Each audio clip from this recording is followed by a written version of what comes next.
코로나19 사망자가 또 나왔습니다. 밤사이 청도 대남병원에 확진자 1명이 숨지면서 코로나19로 인한 사망자가 모두 6명으로 늘었습니다.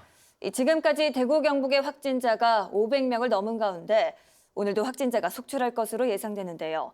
정부는 코로나19 위기 경보를 심각 단계로 격상했습니다. 취재기자 연결합니다.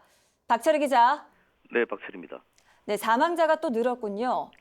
네, 그렇습니다. 중앙방역대책본부는 청도 대남병원 정신병동 입원도 중 코로나19 확진 판정을 받은 59살 남성이 어제 오후 5시 40분쯤 숨졌다고 밝혔습니다. 이 환자는 지난 19일 확진 판정을 받고 동국대 경주병원으로 옮겨졌다가 증상이 악화돼 산소 마스크 치료를 받아왔습니다. 이에 앞서 어제 오후 2시 40분쯤에는 확진 판정을 받고 경북대 병원에서 치료받던 56살 여성이 숨졌습니다. 대구 첫 사망자입니다. 만성 신부전증으로 평소 혈액투석을 받던 환자로 신천지 대구교회 관련자로 알려졌습니다. 이에 따라 코로나19로 인한 사망자는 6명으로 늘었고 모두 대구 경북에서 나왔습니다. 이 가운데 4명이 청도 대남병원 정신병동 입원 환자입니다.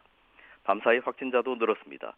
어제 오후까지 중앙방역대책본부가 집계한 확진자는 대구 326명, 경북 158명 등 모두 494명이었는데요. 여기에는 포함되지 않았지만 경북 지역에서 밤사이 18명이 늘어난 것으로 확인됐습니다. 이 숫자까지 합치면 지금까지 대구 경북 확진자 숫자는 500명을 훌쩍 넘게 됩니다. 또 신천지 대구교회 신도 가운데 코로나 관련 증상이 있는 이들에 대한 검사도 본격화되면서 오늘도 확진자 숫자가 크게 늘어날 것으로 우려되고 있습니다.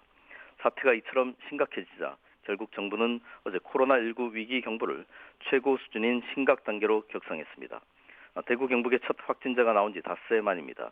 정부는 이에 따라 지역 확진자를 위해 병상 1000개를 추가 확보하는 등 인력과 시설을 총력 지원할 방침입니다. 심각 단계에서는 정부가 항공기 운항이나 대중교통 운행을 제한하는 게 가능하고 강력한 격리 정책도 취할 수 있습니다. 정부는 대구 시민의 최소 2주 동안 외출과 이동 자제를 요청하고 증상이 있을 경우 선별 진료소를 바로 찾아줄 것을 당부했습니다. TBC 박철입니다.